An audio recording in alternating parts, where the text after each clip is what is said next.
la e akile birisuma e pedo ni kinu mafura pere ko ni kinu mo wallahi akele maka gele am sama ala ko ni wa do tato anta erezo kono anta domaine kono meni ko ife dugu gele ale me ali te bodoro me tam ala ni ko nyangata wallahi an senta ala baka wuli ambeka anta kali doro me kilin sura ambeka sugula to na ambesi sanita ka ke dugu gele ale no warbe pero ni ginu ni ko wallahi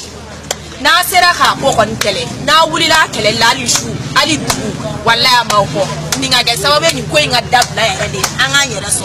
bu profiter jelu le fe ka do kono nana ka jeliaw ke ka few ke no kera amuso fe na me giru ka ko ni jeli ni che me se domidala abanga kene shoka soro abeza ngini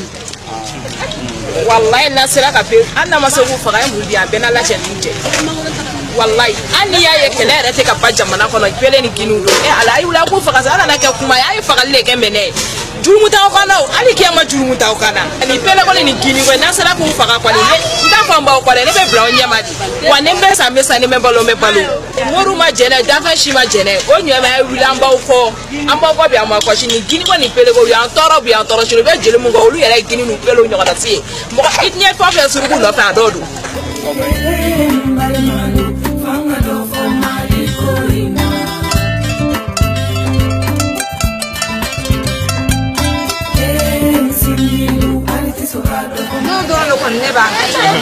parce que on era ba contrôle ya fama on era ba contrôle ay jienchi dem son de tour mina sa surtout tchemse ni ñu ko negende o kuma wa yorona ka chan ada ji be bu mais probable ou ça mais ali dem son de ka wu ye mbla na on tu yorona mi don la ko ango na mala deni ala kira kanu ko so kan deme kan ko imbo ango wala sami la se jenye kan no ko dongoro jenye ka gele abe mo kunta no ngabare so ne mi me radio dame lo ko juguna de o ko emi ya wa do ko club do be o club abe mo ko emi o ma yoro fo souffle ti onu musoro mi o so na o do na do bebe finila yeno la tete so ne ro me na ko ne na kuma ko no boro abaro bonte so ya me ne masaka fo de famon ko ayen to so ko ya famon ala kan de ala kila ko sala ina ko ko amba ko kan ama u fa ayere ka bo du ko no gele mi ni na an fa wala an toro la de ko jense ka jeta to godi ha muso ba muso ta o de jamana ala kile anta ko la bi anta la si wa bu fe ko fa de ni mi lo ko fa wala awoni hakila ni ya mo ya la ni sebi kan ga fa ayere ba mande anga sila majamana de bo ko diskuru bala ka anga jamana ko mani ko an fa ona mbaw ko te sila majamana de mali ko afo kibe mali ko do wala kiban kuma sulna ya manya mai ko le ne ga harin do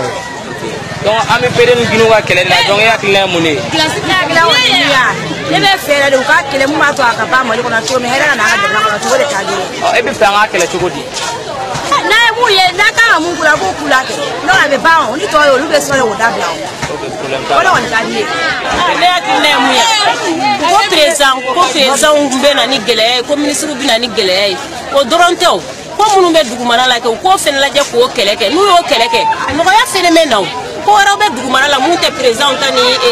ministre tayo abe se ka ko lu yo an fene ka la je munu mi singor la an ko lu fele kele o fene mi nani no ya do yo sino na chedo bu ba o muso la ga do pere ala muso do bu ba o che la ga muso do bu ba o che la ka tu so lo ko wa ko jamba yere ni ni dere daga do ko président ministre lu dorontere portugal yaw na critique kala tan o le kele me ni o le kele mo kanga jamana gele aka dam wallahi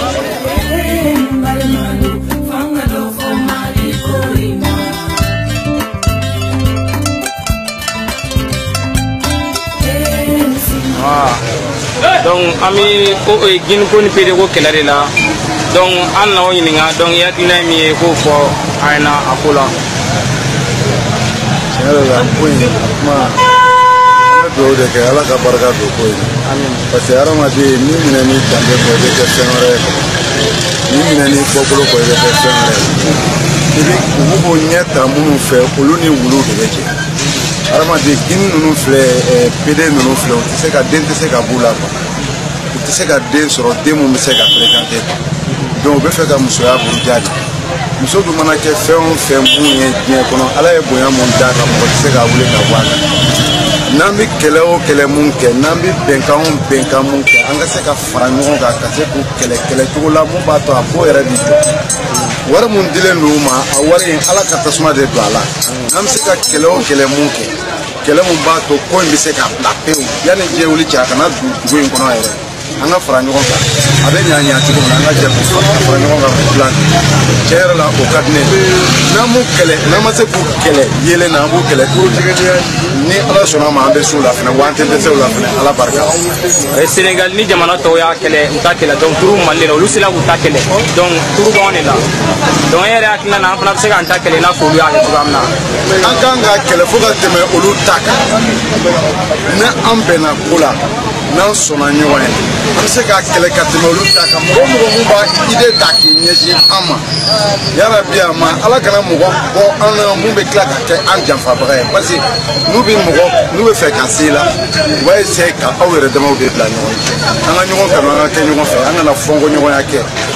an ka ɲɔgɔn minɛ juruba kelen na ni ala sɔnna ma an bɛ so la ala k'u barika ban ala k'u nagasi ala k'u nagasi ala kana barika d'u la ala k'u ka kɔɲɔ in bila ya rabbi ya rabbal alamin ala k'an dɛmɛ u kan ala k'an kisi u tɔɔrɔ min b'u ma ala k'an nagasi kana ya rabbi ala ka silamɛya jidi ala kana kafiriya kɔni ala k'an nagasi de ya rabbi fɛn o fɛn bɛ kafiriya ɲini ala kana dɛmɛ donc an bɛ bere ni kinu ka kɛlɛ de la donc an nɔ ɲininka donc i hakilina ye min ye donc i b'o fɔ problème t'a la an fɛ yɔrɔ min na ko bi bere dimi vraiment kelen don k'an tɔɔrɔ an tɔɔrɔlen yɛrɛ don parce que Mali silamɛ jamana de an danbe tɛ sɔn ma an faw b'a la gosi an baw b'a la gosi an yɛrɛ b'a contre la fɔ saya donc foyi t'a la donc e yɛrɛ hakilina na donc an kan ka jɛ ka fara ɲɔgɔn kan mun de kɛ pour que ka se k'u kɛlɛ donc nin welekan bɛ ne ma se Mali jeunesse ma il faut que an bɛɛ ka fara ɲɔgɔn kan don da kelen fɛ ka bɔ da kelen fɛ ka se ka Guinée ni BDA in kɛlɛ pour que hɛrɛ bɛ se ka na jamana in kɔnɔ cogo min na diinɛ b'a contre la cogo min na hali minnu tɛ diinɛ la o bɛɛ b'a contre la fo an ka solution bɛɛ kɛ jeunes an ka fara ɲɔgɔn kan ne yɛrɛ bɛ ko kɛ pour que ka jeunes la mobiliser pour que an bɛ se ka bɔ nin ko in bɛ se ka kɛlɛ ka bɔ Mali kɔnɔ cogo min na. Bara wa ca jeli kun ka do tugu jeli min ko ka caya ko to ne fɛ jeli minnu b'o kɛ hakilina ye jumɛn olu ka effectivement jeli minnu b'a kɛ an b'a lajɛ ka solution ka don jeli minnu kan n'u ma se an bɛ ka Guinée ni BD ninnu labɔ an bɛ ko bɛɛ kɛ pour que an b'o jeli ninnu yɛrɛ fana kɛlɛ Guinée bɛ se ka dabila Guinée ninnu fɛn o fɛn la an bɛ taa an sa bolo de kan a bɛ dabila. parce que n'a ye kɛmɛ bɛ tugu babani kɔnɔ yɛrɛ de ka tɛmɛ jeli ni bere fɛnɛ kan. ouais n ye babani ta mais en même temps n ye jeli yɔrɔ yɛrɛ fana mɛn min tɛ babani mais ni ala sɔnna a ma an bɛ fara ɲɔgɔn an bɛ wuli ka s'a ma ka solution kɛ a ka gili ninnu mabɔ a la ne yɛrɛ bɛ gili dɔw dɔn n yɛrɛ ɲɛ sera n'u bila kɔ an bɛ solution an bɛ wuli ka s'a ma a ka i sen b'u sen na ou bien n'a yɛrɛ b'a la an b'a fara o kan k'u kɛlɛ foyi tɛ se. an wulila ka s'aw ma an bɛ Guinée ni BD de ka kɛlɛ la donc an nɔ ɲininka aw hakilinata ye min ye u ka kɛlɛ u ka ko la donc a bɛ se k'o fɔ an ɲɛna. bon hakilina ba t'anw fɛ nin ko in an b'a fɔ zula mina sitana rajim an t'a fɛ bi an t'a fɛ sini depuis Mali sigira an y'an ka denmisɛnninya bɛɛ kɛ an ma fɛn mun ye sisan na an bɛ k'o ye ni mun kɔntanna o bɛ taa don a la fɔlɔfɔlɔ pour que ka PD kun y'i ɲɛ la an denmisɛnnin ma i tun bɛ quartier 20 don ɲɔgɔn na n'i ye kelen sɔrɔ a la i y'i ja mais bi depuis an denw wolobaliw bi u bɛ k'u bɛɛ nɛgɛ k'u bɛɛ i tɛ kare kelen kare fila yala n'i ma taa sɔrɔ PD tɛ yɔrɔ min vraiment ni Mali ma essayer ka solution ɲini nin na an yɛrɛ t'a dɔn an b'an denw kɛ cogo o cogo an y'an ka denmisɛnninya kɛ an ye minɛnw ko an fa ye an baw ye an yɔrɔ furaw ye an jiw taw ye mais bi n'i ko ne den ma k'a ka furanan ta ka yɔrɔ fura ne yɛrɛ tɛ sɔn parce que kow falenna de an ye n'aw susu an baw ye mais bi n'i denkɛ ye na susu la depuis yen fɔlɔ i bɛ siran daminɛ bon kow falenna bon ni Mali ma essayer ka solution ɲini nin ko in na hali an denw kan ka barika minnu sɔrɔ o tɛna sɔrɔ bilen parce que mɔgɔ si tɛna sɔn i den ka muso baara kɛ parce que denmisɛnninya la bɛɛ baara k'i ba ye mais bi ni den ko k'a b'a kɛ e yɛrɛ mun ye den mansa i tɛ sɔn k'a sababu kɛ gorjigɛniw ni pedow ye vraiment ko dépassera trop ne Mali ma essayer ka solution ka ɲini nin na a dépassera kojugu. Donc sabula Sénégal y'a ta kɛlɛ donc Côte d'Ivoire y'a kɛlɛ donc Tchad y'a kɛlɛ donc tout Mali la donc e yɛrɛ hakilina na an ka se ka mun de kɛ pour que ka nin kɛlɛ ka bɔ yen parce que tɔw ta kɛlɛ. Ouais an bɛ kuma gouvernement fɛ fɔlɔ i komi olu de y'a ɲɛmɔgɔ ye diɲɛ yɔrɔ o yɔrɔ ɲɛmɔgɔ b'a la u ka kuma u fɛ n'u ma kuma u fɛ u k'a dabila an yɛrɛ b'an ka kiti tigɛ an yɛrɛ parce que an tɛna sɔn an dɔgɔninw n'an denw ni an fɛ mɔgɔw ka tiɲɛ k'a sababu k'o ye an bɛ solution min ɲini a la an b'a ɲini a la an yɛrɛ mais an bɛ kuma gouvernement fɛ fɔlɔ de a ka kuma u fɛ. Donc LCHM mɔgɔw de don donc an bɛ ka yala ka mɔgɔw ka ɲininkali kɛ donc PD ko ni Guinée ko la komi a cayalen bɛ Mali kɔnɔ sisan donc e yɛrɛ hakilina ye mun ye a ko la. Ne hakilina tɛ dɔwɛrɛ ye n'u sɔrɔla dɔrɔn k'u faga o de ye ne hakilina ye kuma wɛrɛ tɛ yen. N'u sɔrɔla dɔrɔn k'u faga.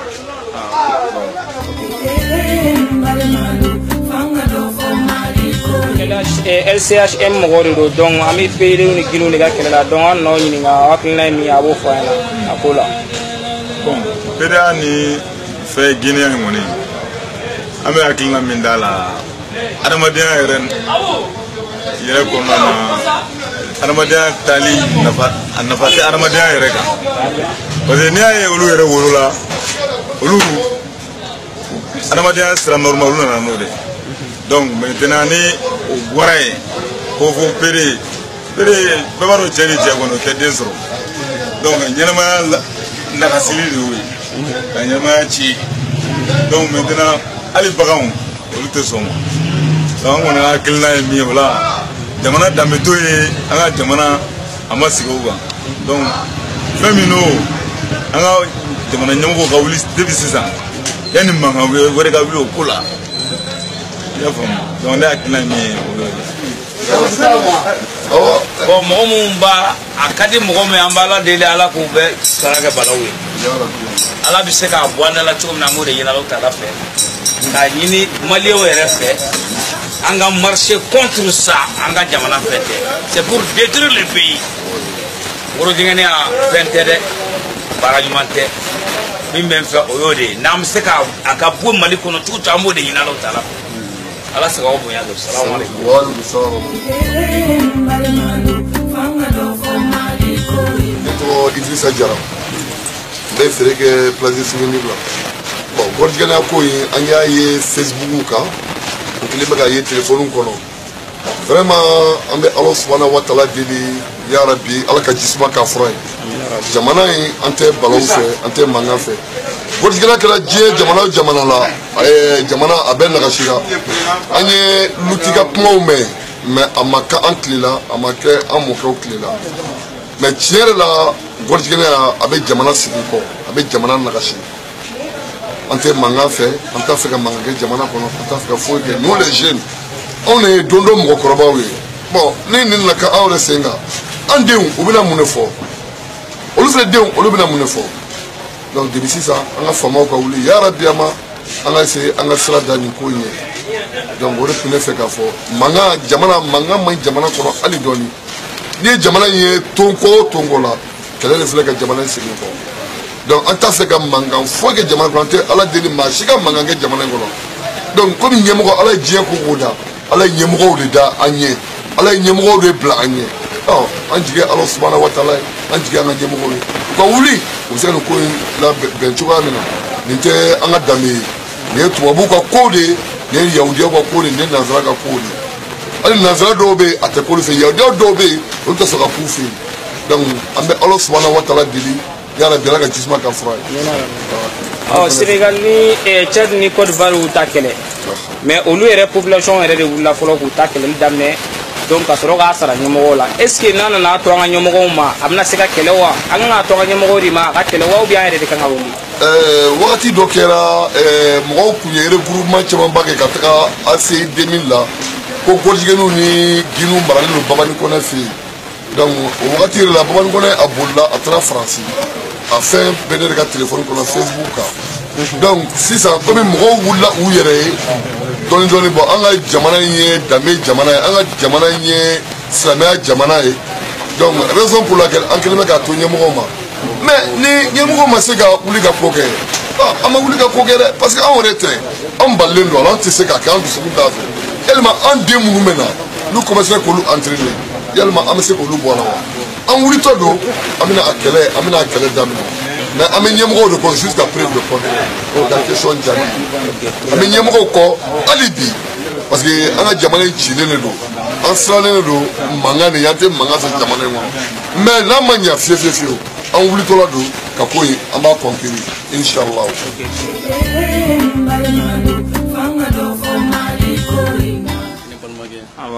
Donc, on a pédé ni Guinouga Keleri là. Donc, on a un donc, à Clinami, donc, à Bissoko, on a pédé ni Guinouko là, Djamana. Ah, ok, pour l'entendre, comme on a ou la souveraine, on sait qu'on a Clinata Fola. Nous on a Clinata Tidore. Ne balaka ni tous les membres de LCHM, précisément Momo, Anaka Jama, au cas à Ketorobola, au cas à la gouvernement la convaincu, nous avons un projet à Kamatona.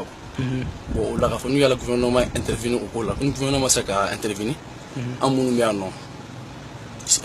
en Monumiano, population civile, tout ça. Bon, qu'on a un ou bien qu'on a un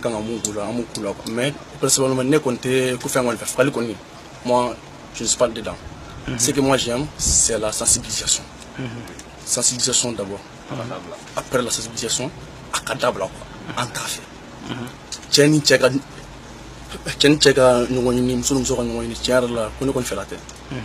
Ouais, on fait la tête. Mais après la sensibilisation, nous avons commencé à dabla parce qu'il paraît que la sensibilisation de Kelaga Teme, Kakar, Dog, Nifon,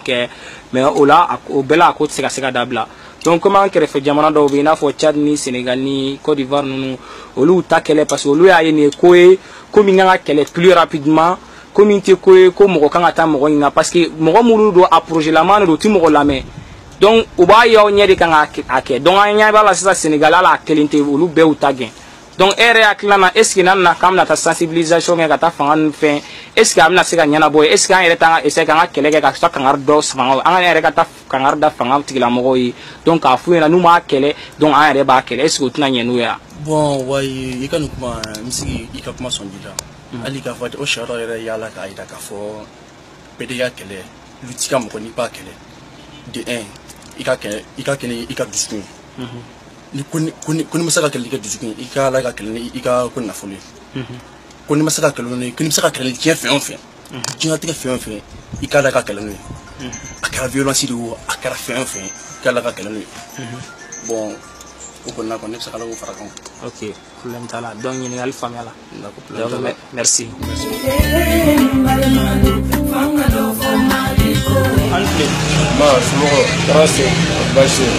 Donc, LCHM, donc, on a mis Péréni Guinouga pour là. Donc, comment Péréni Guinouga, tu as mis Jamana, c'est ça. Donc, il y a une amie, donc, il faut faire Jamana. Il y a une amie Péréni Guinouga pour là. Il y a une amie parce que quand a trop c'est Jamanama et puis avec Jamanana il y a pas de cola pour trop Jamanama en quand on qu'elle au Jamanana il nous est Kunyanamante que de Kunyanamante moi même pour la délégation Duma Ramoko Ladi ou Samali ou Guinougo ou Dabla Numa Dabla à après pour Guinougo Karamogo l'a dit que c'est donc tika Karamogo ta la mais donc en réalité quand on oublie donc et à clair mouillé au couleur on oublie on mouillé que sinon Karamogo on est ou ta pour pouvoir descer bon l'eau descera en réalité quand on oublie quand on toroya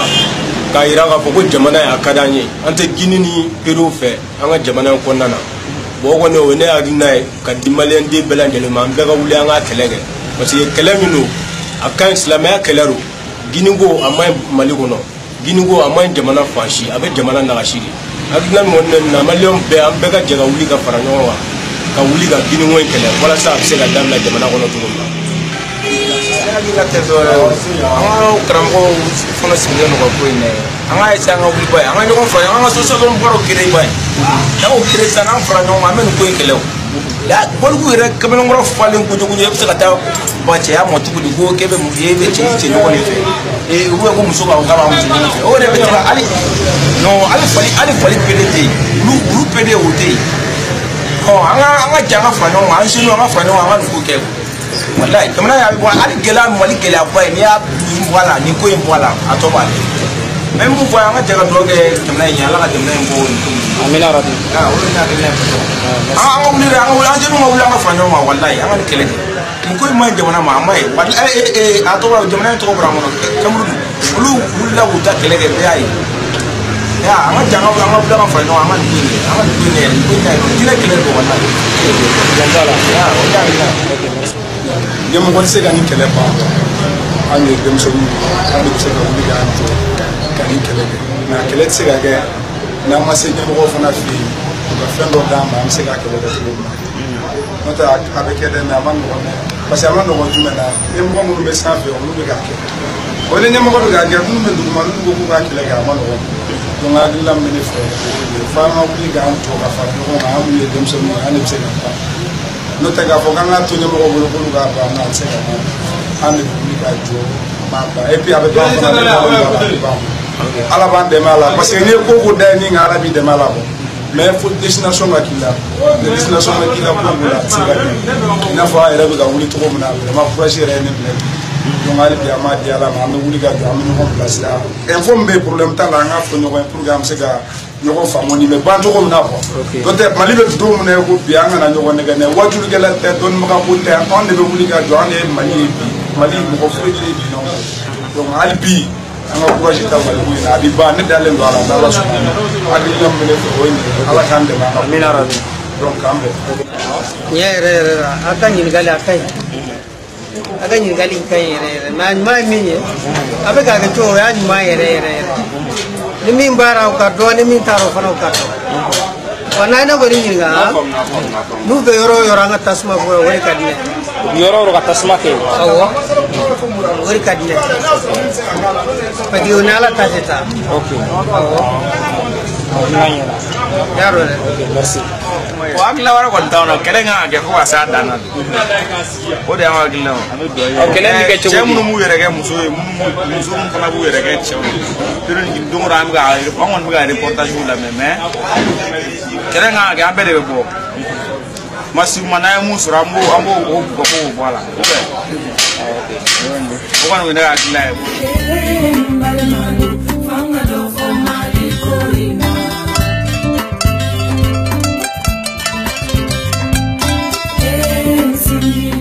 Tiɲɛ yɛrɛ kɔni na nin ko min filɛ nin ye i n'a fɔ cɛ ka cɛ furu tiɲɛ yɛrɛ la anw ka jamana ye silamɛ jamana ye danbe jamana don hɔrɔnya jamana don kelenya jamana don tiɲɛ yɛrɛ la anw danbe kɔni tɛ k'a fɔ ko cɛ ka cɛ furu o tɛ anw ka danbe ye dɛ parce que o bɛ na ni halaki ye jamana kɔnɔ i y'a faamu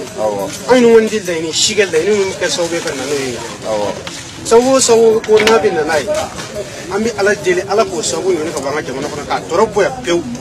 an t'a fɛ fiyewu Ala ni dɔ ka don a kɔnɔ hakilina min kɔni bɛ ne fɛ k'o ye. Hakilina diyara n ye i tɔgɔ ni jamu i tun bɛ se k'o fɔ an ye. N tɔgɔ Mohamɛdi Sanogo. Mohamɛdi Sanogo. Ne ye Seguba ye. Seguba ɲininkali nana. Jamana ma jamana ma an ka jamana danbe tɛ bi an ka jamana tɛmɛ gosi parce que a bɛ jamana nasi a bɛ jamana halaki cɛ ka cɛ furu halakili don muso ka muso furu halakili don wa ne ka sira tɛ n tɛ Ala deli a la a bɛ diɲɛ fan o fan fɛ ne tɛ Ala deli Ala ka ne sew tura kuma t'o jamana ma. Cɛ ka cɛ furu o bɛ diɲɛ yɔrɔ o yɔrɔ hali ne tɛ Ala deli Ala ka ne sigi o kɛnɛ kan muso ka muso furu ne tɛ Ala deli Ala ka ne basigi sigi o kɛnɛ kan Ala ka kulolaw bayirika ye ko ne basigi n'o kɛnɛ cɛ ne ni n ba de alisilamɛ bɛrɛ kɛ kumakan min bɛ ne fɛ ka fɔ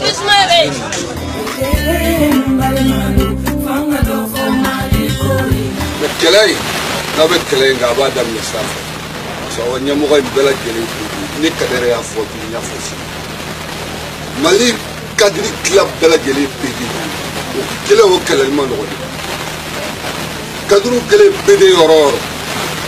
olu damunen don parce que maa minnu kan k'o fɔli ye n'olu y'an ka diinɛ ɲɛmɔgɔw ye olu da munnen don u tɛ se ka fɔ bilasira dugukolo halakira mɔgɔ minnu kɔfɛ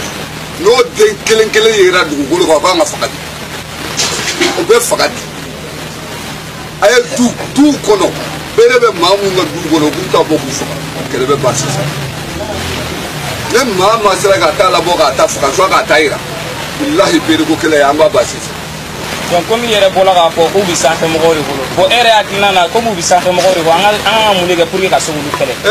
ou bien an b'u to yen de wa ou bien olu tɛ to yen dɛ an b'u kɛlɛ cogo di. a bɛ diinɛ ɲɛmɔgɔ kelenw de bila komi olu de b'a haramu wariw minɛ k'a dun a b'olu de bila u kun parce que ala ko ko